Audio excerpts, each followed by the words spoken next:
তুমি মোহাম্মদ, তোমাকে আমি কেমন করে নবী বলে মেনে নেব? আমি একটা পরীক্ষা করতে চাই।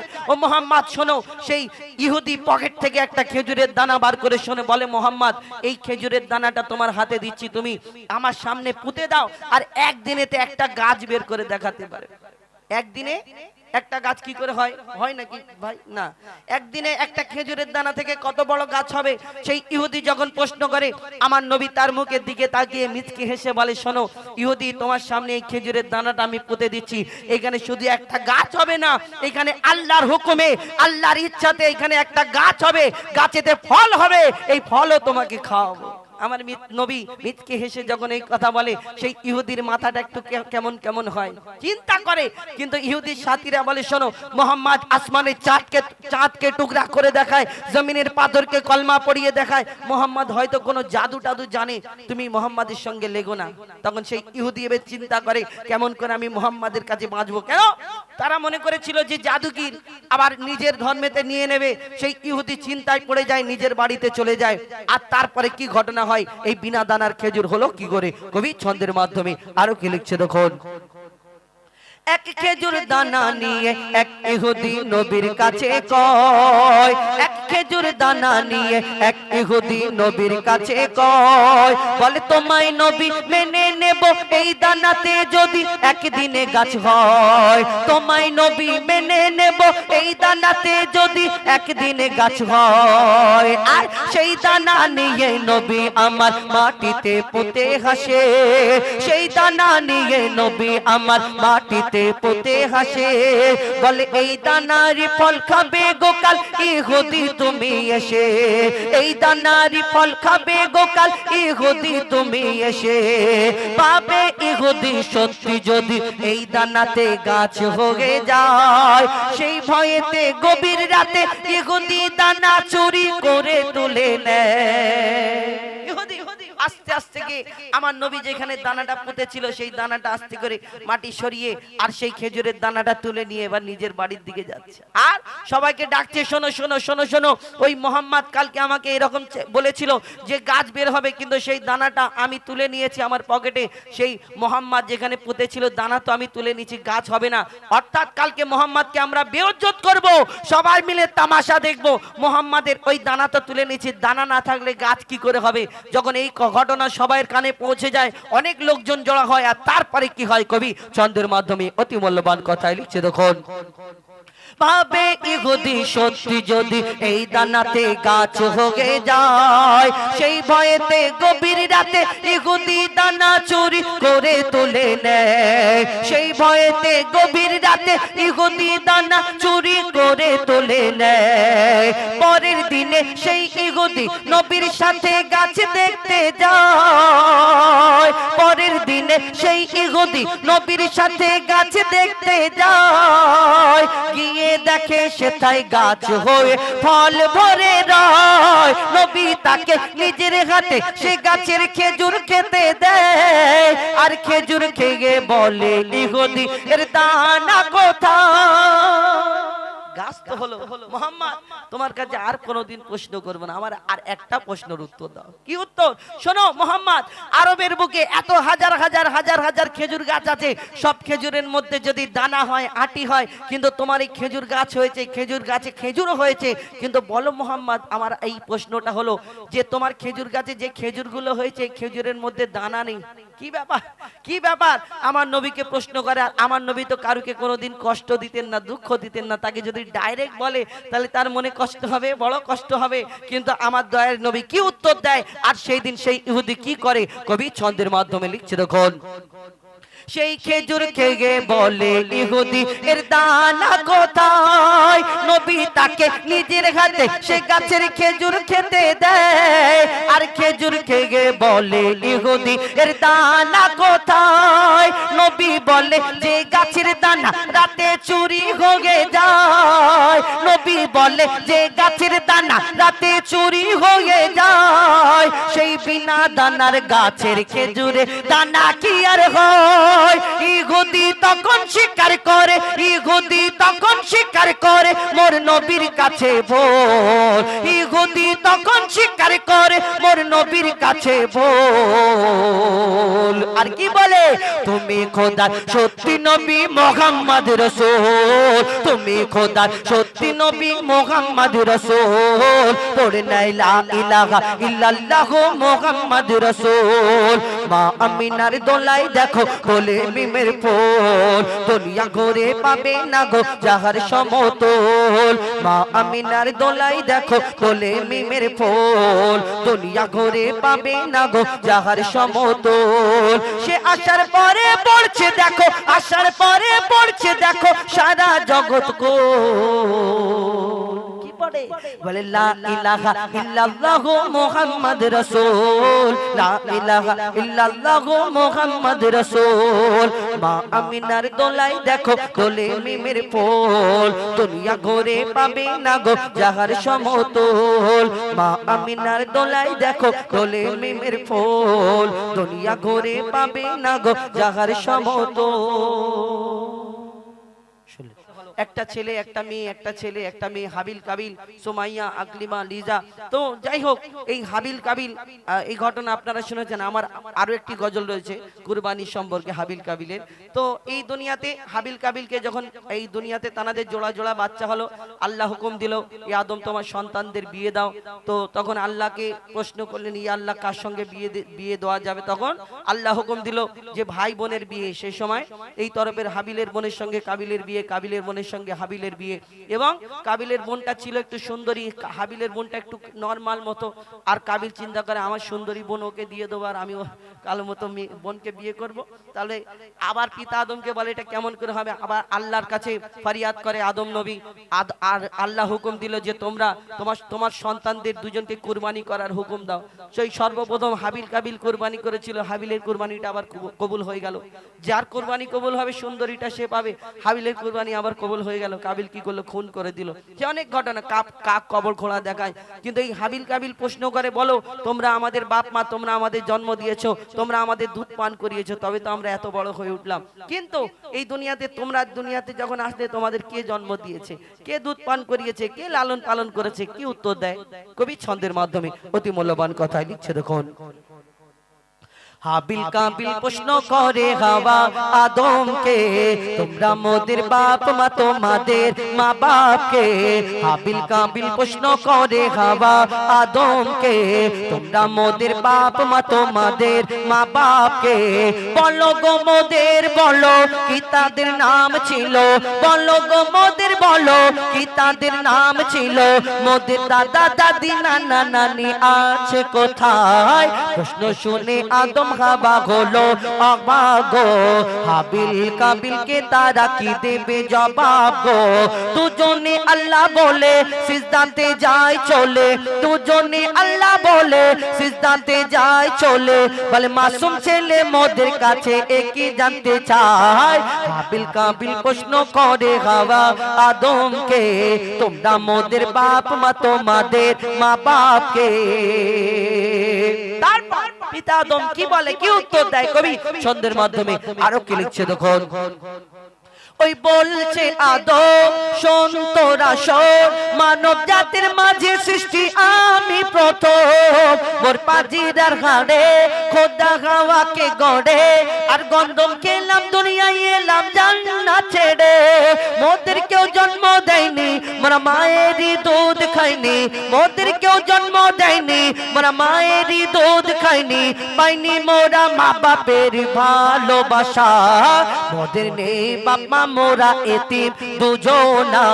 মা বাপ কি মোদের জানা হলো না, দুজনে এতিম মিসকিন নেই মোদের মা বাপের দিন। দুজনে এতিম মিসকিন নেই মোদের মা বাপের দিন। তাই মানব জাতির পিতা মাতা মোরা দুজনা। হাবিল কাবিল প্রশ্ন করে হাওয়া আদমকে, তোমরা মোদের বাপ মা, তোমাদের মা বাপকে।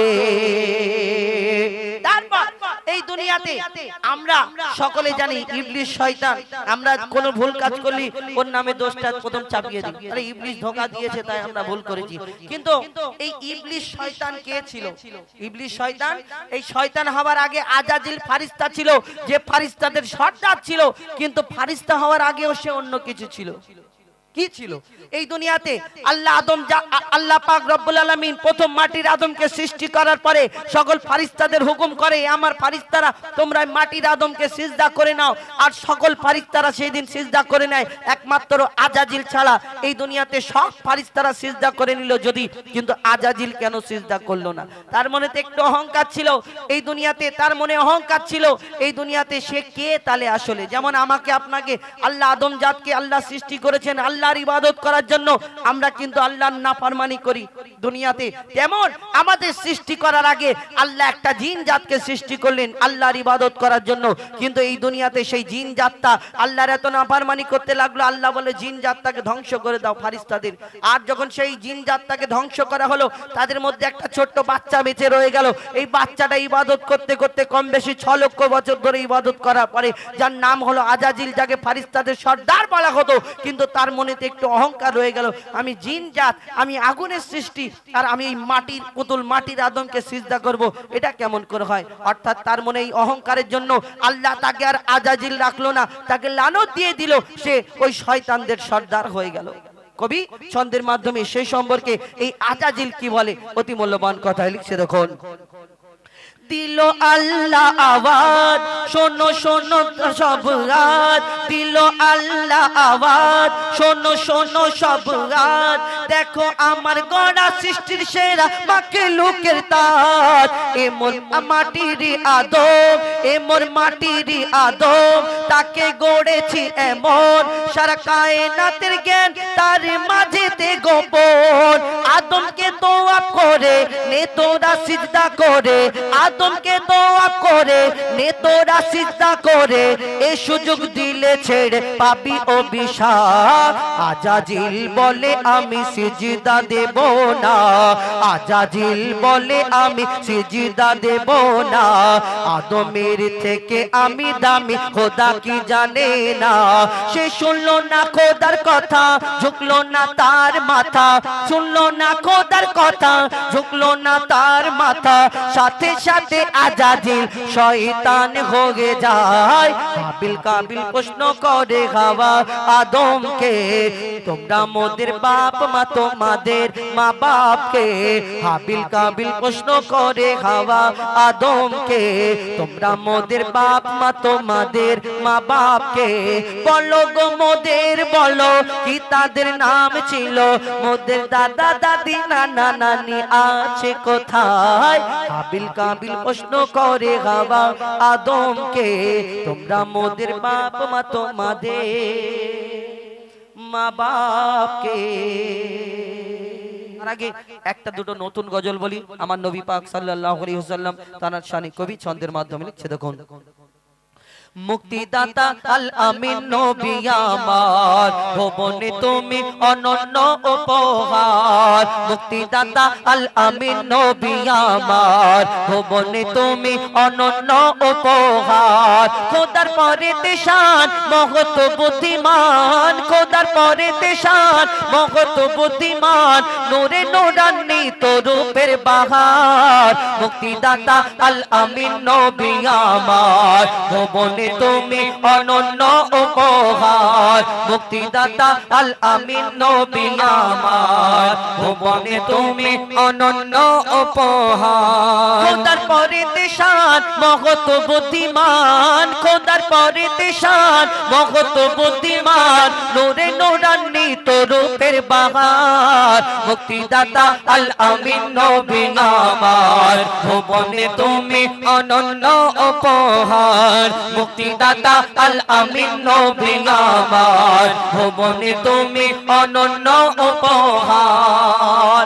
আমরা যদি কোনো অন্ধকার এই আলো ঘরেতে ঢুকে যায় লাইট জ্বালানো অবস্থায় সেই ঘরটা আমাদের ছায়াতে অন্ধকার হয়ে যায়, কিন্তু আমার দয়ার নবী মায়ের নবীকে আল্লাহ এত সুন্দর করে ধরনীর বুকে পাঠালেন। তিনি অন্ধকার ঘরে ঢুকলে সেই ঘরেতে যদি একটা ছুঁচ পড়ে থাকতো সেই ছুঁচটাকে খুঁজে পাওয়া যেত। আমার নবীকে আল্লাহ এত সুন্দর করে ধরনীর বুকে পাঠালেন। কবি ছন্দের মাধ্যমে লিখছে দেখুন, আধার ঘরেতে তোমার আভাতে সুচ খুঁজে পাওয়া যেত, তোমার বিনয়ী শালীন ব্যবহার সবাইকে মুগ্ধ করিত। আধার ঘরেতে তোমার আভাতে সুচ খুঁজে পাওয়া যেত, তোমার বিনয়ী শালীন ব্যবহার সবাইকে মুগ্ধ করিত।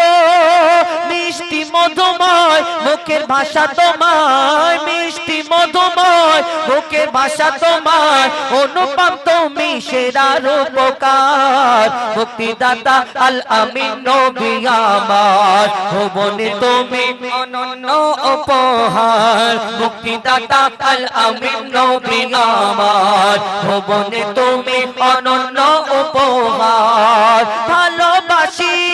ভালোবাসিব মনে প্রাণে নির্ভাবনায়, তোমায় যদি পাই আর কিছু না চাই, রবে না আখিরাতের ভয়। মজিবুল থাকিলে নবী প্রেম নলে, মজিবুল থাকিলে নবী প্রেম নলে, কবর হাসর মিজানে পাবে ছাড়। মুক্তিদাতা আল আমিন নবী আমার, ভুবনে তুমি অনন্য উপহার। মুক্তিদাতা আল আমিন নবী আমার, ভুবনে তুমি অনন্য উপহার। খোদার পরিদেশান মহৎ বুদ্ধিমান, খোদার পরিদেশান মহৎ বুদ্ধিমান, নূরে নূরান্বিত রূপের বাহার।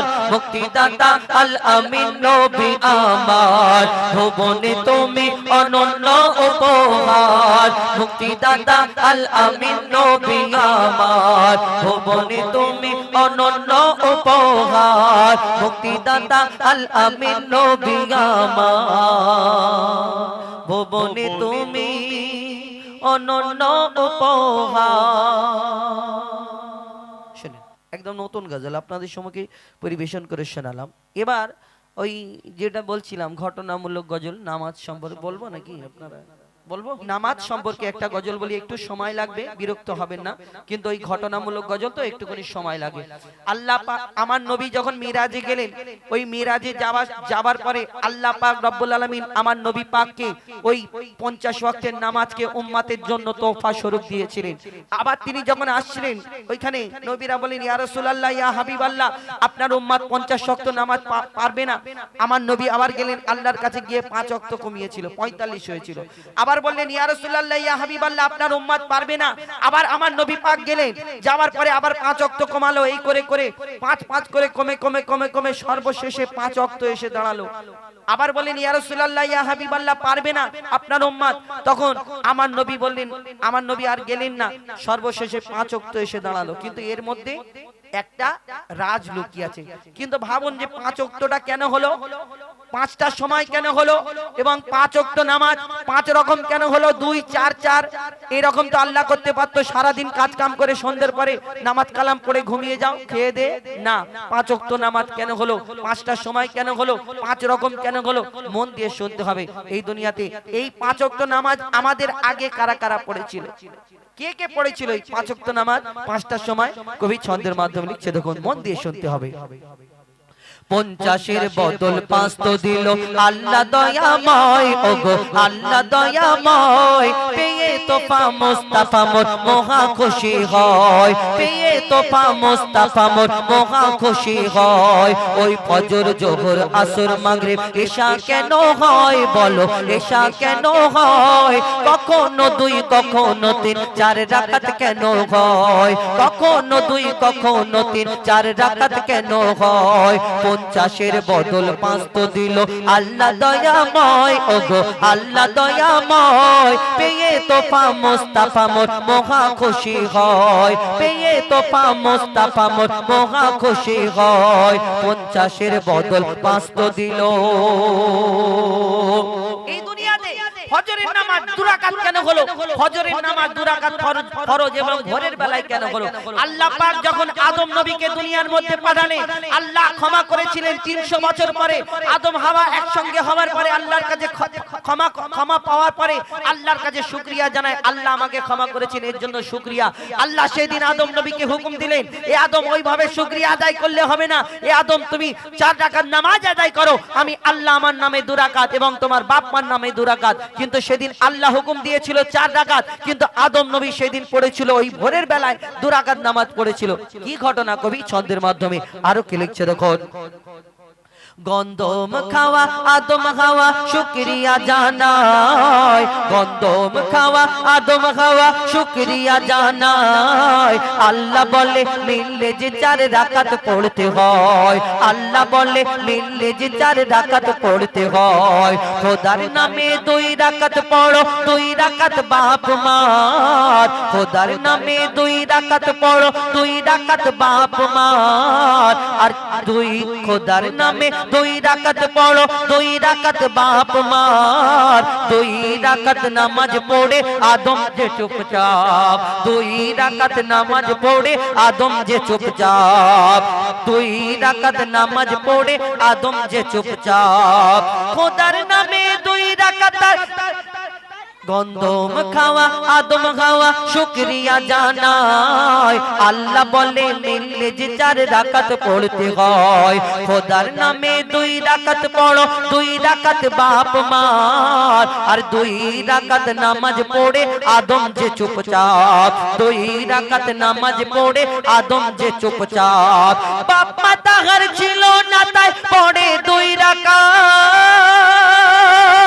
বাপ মা তাহার ছিল না তাই পড়ে 2 রাকাত। ফজরের এই ঘটনা তাই ফজরের 2 রাকাত, ফজরের এই ঘটনা তাই ফজরের 2 রাকাত। হলো মিরাজ এলো নামাজ এ মহা পুরস্কার, ভাই মহা পুরস্কার। আর নামাজ বিনা জীবন বৃথা, নামাজ নেকির হার, 50-এর বদল 5 তো দিল। এবার আসুন জোহরের নামাজ 4 রাকাত কেন হলো, দুপুর বেলায় কেন হলো, এবং জোহরের নামাজ যারা আদায় করে এই দুনিয়াতে আল্লাহ কোরআনে সেই জোহরের নামাজ আদায়কারীদের উদ্দেশ্য করে কি খবর পাঠিয়েছেন কবি ছন্দের মাধ্যমে লিখছে দেখুন। নমরুদের আগুন হতে যখন ইব্রাহিম মুক্তি পায়, আল্লাহ আগুনে ফুল ফুটতে দেখে মাথা ঝুঁকে যায়, নমরুদের মাথা ঝুঁকে যায়। বলে আল্লাহ খলিলুল্লাহ শুকর করতে হয়। ইব্রাহিম নবীকে যখন আগুনেতে ফেলা হলো, কম বেশি 8 মাইল আগুন জ্বালানো হলো, এবং সেই আগুনের মধ্যে নিক্ষেপ করার পরে তখন আল্লাহ আগুনকে হুকুম দিল, আগুন তুমি এতটা গরম থেকো না, আমার খলিলের একটা পশম না যেন জ্বলে। তখন আগুন ঠান্ডা হয়ে গেল। আল্লাহর দরবারে ইব্রাহিম নবী শুকরিয়া করে, আল্লাহ তুমি সবকিছু পারো। আল্লাহর তরফ থেকে সেই দিন কি খবর এলো, ইব্রাহিম নবীকে কি হুকুম দিয়েছিল, আর দুপুর বেলায় সেই দিন ইব্রাহিম নবী কি করেছিল কবি ছন্দের মাধ্যমে লিখছে দেখুন। নমরুদের আগুন হতে যখন ইব্রাহিম মুক্তি পায়, আগুনে ফুল ফুটতে দেখে মাথা ঝুঁকে যায়, নমরুদের মাথা ঝুঁকে যায়। বলে আল্লাহ খলিলুল্লাহ শুকর করতে হয়, বলে আল্লাহ খলিলুল্লাহ শুকর করতে হয়। 2 রাকাত আমার তরে 2 বাপ মার হিসায়, 2 রাকাত আমার তরে 2 বাপ মার হিসায়। দুপুর বেলা খলিলুল্লাহ নামাজ পড়ে নেয়,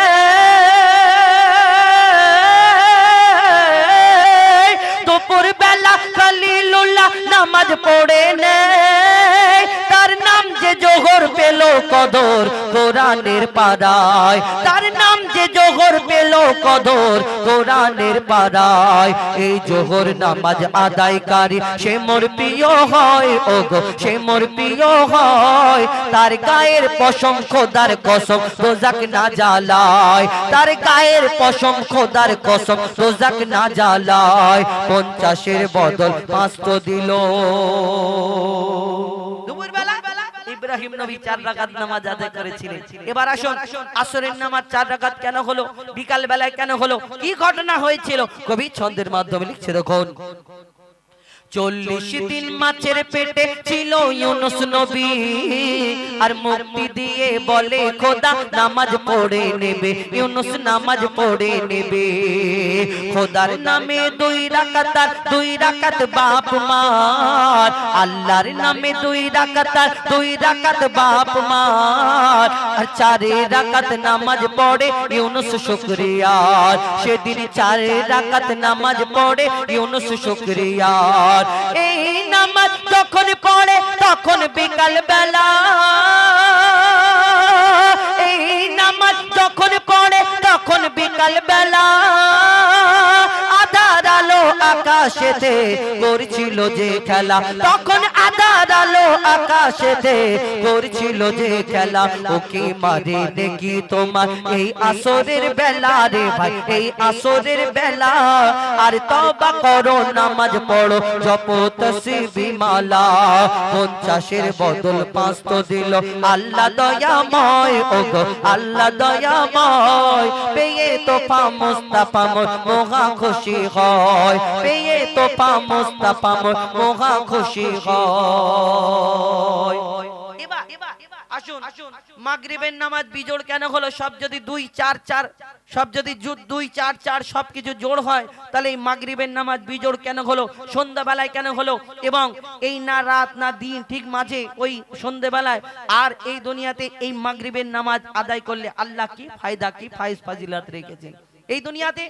আমরা দেখবেন ওই কোরআনের তাফসীর জানার, তাফসীর কারো কাছে জানারা তাফসীরকারী, তাদের ভিতরে অনেক মতভেদ রয়েছে। যেমন আমার একটি গজলে রয়েছে ওই শোনরেমন ওই আসহাবে কাহাবের ঘটনা। কোন তাফসীরকারী লিখেছেন যে 6 জন ওই আসহাবে কাহাবের, এবং কোন তাফসীরকারী লিখেছেন 7 জন। একটাকে নির্ধারিত করে কেউ তুলে ধরে এবং কেউ কাটতে পারবে না। কিন্তু সেইরূপ হাদিসের মধ্যে কিছু মতভেদ রয়েছে। কোন কোন উলামা বক্তব্যের মাধ্যমে তিনি বলেছেন যে এই মাগরিবের নামাজ 3-4 রাকাত নামাজ আদায় করে একজন নবী ওই নামাজ আদায় করতে করতে শরীর খারাপ, অসুস্থতার মধ্যে ওই 3 রাকাত নামাজে বসে পড়লেন, শরীর খারাপ, তাই মাগরিবের নামাজ 3 রাকাত হলো। কিন্তু আমার কবি তিনিও কিছু কিতাব থেকে সংগ্রহ করে লিখেছেন এই দুনিয়াতে, মরহুম কবি আবুল কালাম সাহেব এই দুনিয়াতে তিনি লিখেছেন যে এই মাগরিবের নামাজ 3 রাকাত কেন হলো, বিজোড় কেন হলো, তিনিও কিছু কিতাব থেকে তুলে ধরেছেন। লিখছে দেখো, ইহুদিরা ঈসাকে যে খোদার ছেলে আল্লাহ এই দুনিয়াতে ঈসা নবীকে বিনা বাপেতে মা মারিয়ামের গর্ভ হতে পাঠালেন। আর ঈসা নবী যখন প্রচার করে পড়ো লা ইলাহা ইল্লাল্লাহ ঈসা রুহুল্লাহ, এই দুনিয়াতে কিছু ইহুদিরা, এই কিছু বেধর্মীরা, ওই ইহুদি এই আমার ঈসা আলাইহিস সালামকে অনেক কথা বলতেন। হে ঈসা, তুমি আল্লাহর প্রচার করো, এই দুনিয়াতে ইসলাম প্রচার করো, এই দুনিয়াতে আমাদের ভগবান ঈশ্বর গড সব দেখতে মূর্তি আছে, ছবি আছে, কিন্তু তোমার আল্লাহকে দেখা যায় না, তোমার আব্বা নেই, আমাদের সবার বাপ আছে, আমরা এক ভগবান বিশ্বাস করি, তুমি এক আল্লাহকে বিশ্বাস করে এক আল্লাহর প্রচার করো। কে আল্লাহ? যখন এই বলে কটাক্ষ করে ঈসা নবী বড় দুঃখ পায়। আর কি হয় কবি ছন্দের মাধ্যমে লিখছে দেখুন, ইহুদিরা ঈসাকে যে খোদার ছেলে কয়, ইহুদিরা ঈসাকে যে খোদার ছেলে কয়, এই গীবত শুনে বলে ঈসা সত্যি কথা নয়, খোদা সত্যি কথা নয়। সে মনের দুঃখে বনে গিয়ে কাদা কাটা করে, মনের দুঃখে বনে গিয়ে কাদা কাটা করে। আর 4 রাকাতের বদলে ঈসা, 4 রাকাতের বদলে ঈসা 3 রাকাত নামাজ পড়ে, 4 রাকাতের বদলে ঈসা 3 রাকাত নামাজ পড়ে।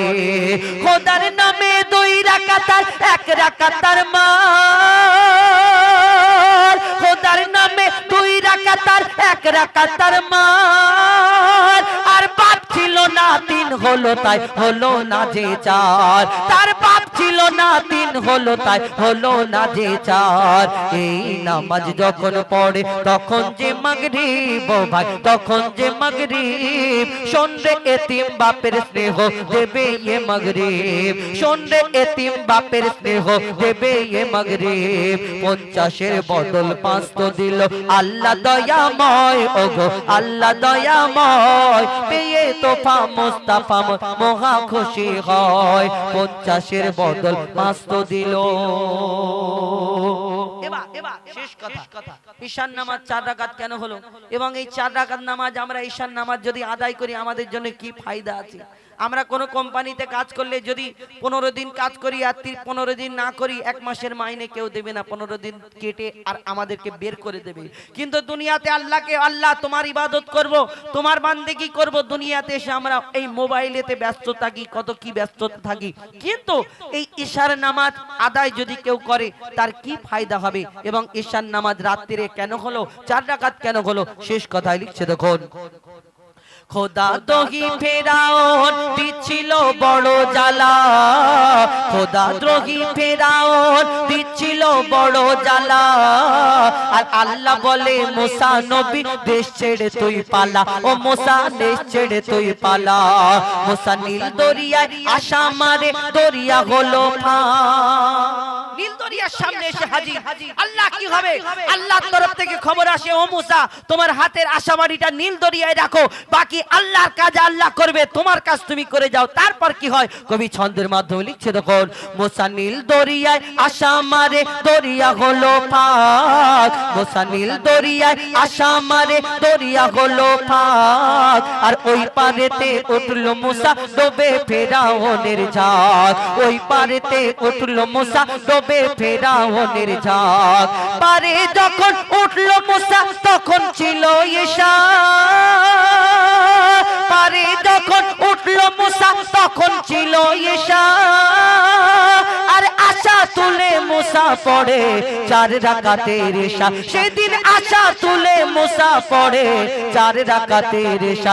এই ঈশার নামাজ এত মহৎ, এত ফজিলাত ভাই, এত ফজিলাত। আর 4 রাকাত পড়লে হয় সারা রাতের ইবাদত, 4 রাকাত পড়লে হয় সারা রাতের ইবাদত। 50-এর বদল 5 তো দিল আল্লাহ দয়াময়, ওগো আল্লাহ দয়াময়। পেয়ে তোফা মুস্তাফা মোর মহা খুশি হয়, পেয়ে তোফা মুস্তাফা মোর মহা খুশি হয়, পেয়ে তোফা মুস্তাফা মোর মহা খুশি হয়।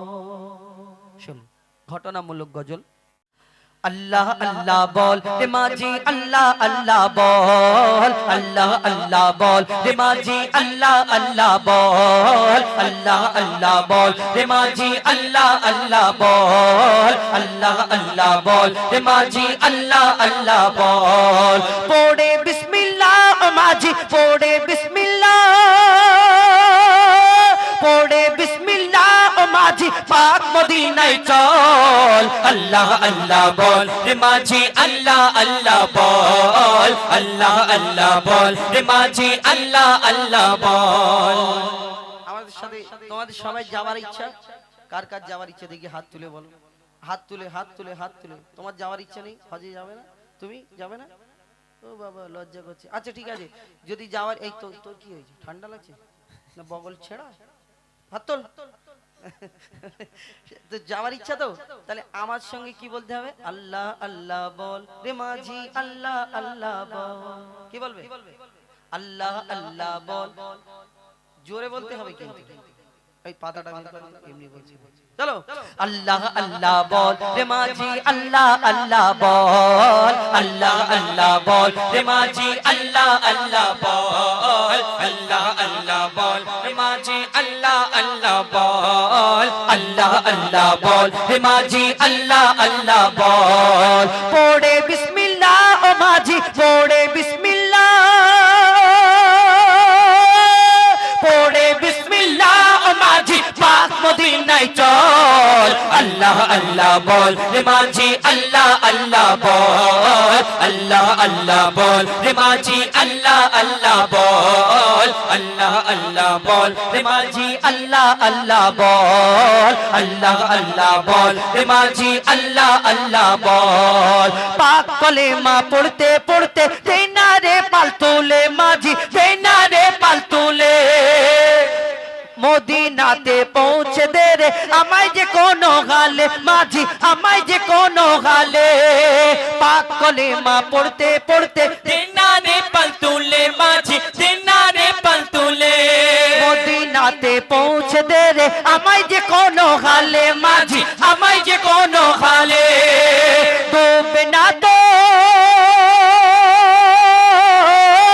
ডুববে না তোর ভাঙা নৌকা ডুববে না তোর ভাঙা নৌকা যতই করুক টলমল আল্লাহ আল্লাহ বল রে মাঝি আল্লাহ আল্লাহ বল আল্লাহ আল্লাহ বল রে মাঝি আল্লাহ আল্লাহ বল আল্লাহ আল্লাহ বল রে মাঝি আল্লাহ আল্লাহ বল আল্লাহ আল্লাহ বল রে মাঝি আল্লাহ আল্লাহ বল আল্লাহ আল্লাহ বল রে মাঝি আল্লাহ আল্লাহ বল আল্লাহ আল্লাহ বল রে মাঝি আল্লাহ আল্লাহ বল পৌঁছে দে মদিনার ঘাটে তেরি আমার সয়না মাঝি তেরি আমার সয়না পৌঁছে দে মদিনার ঘাটে তেরি আমার সয়না মাঝি তেরি আমার সয়না মনটা আমার ছটফট করে মনটা আমার ছটফট করে সবর মনে হয় না মাঝি সবর মনে হয় না মঈদুল ইসলাম মঈদুল ইসলাম করলে সব মঈদুল ইসলাম করলে সব মঈদুল ইসলাম করলে সব তবে পাবি রে ফল আল্লাহ আল্লাহ বল রে মাঝি আল্লাহ আল্লাহ বল আল্লাহ আল্লাহ বল রে মাঝি আল্লাহ আল্লাহ বল আল্লাহ আল্লাহ বল রে মাঝি আল্লাহ আল্লাহ বল আল্লাহ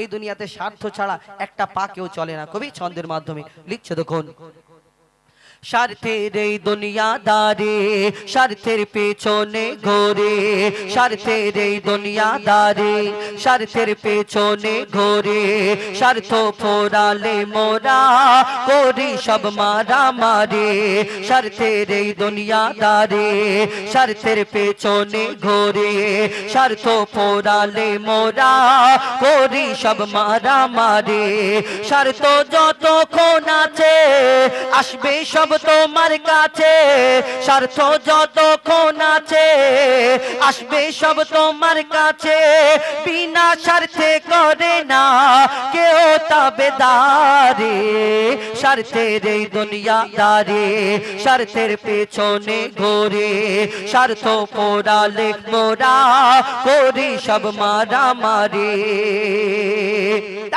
কবি ছন্দের মাধ্যমে আরো কি লিখছে দেখুন গো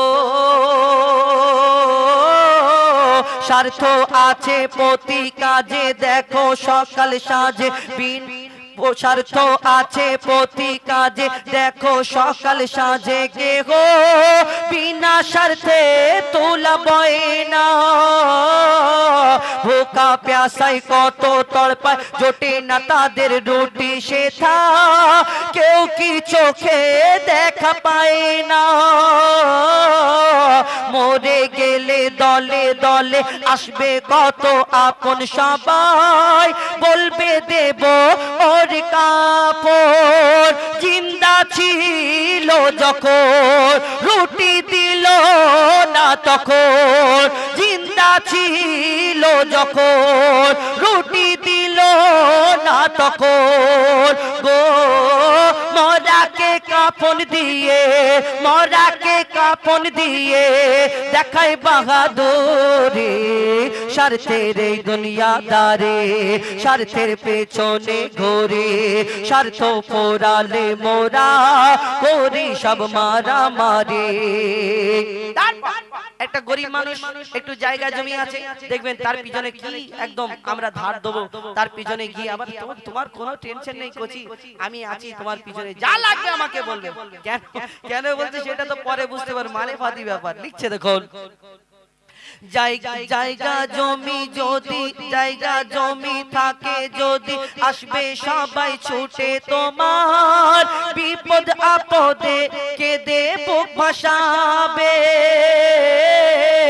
লোক দেখানো বন্ধু সেজে হাত বুলিয়ে মাথায় তোমার জায়গা জমি লিখে নেবে এই তো যুগের বিচার সুযোগে সৎ ব্যবহার এই তো যুগের বিচার সুযোগে সৎ ব্যবহার গো পরের আমানত মেরে করিস জমিদারি স্বার্থের এই দুনিয়াদারি স্বার্থের পেছনে ঘুরে স্বার্থ ফোরালে মোরা করি সব মারামারি স্বার্থ যতক্ষণ আছে আসবে সব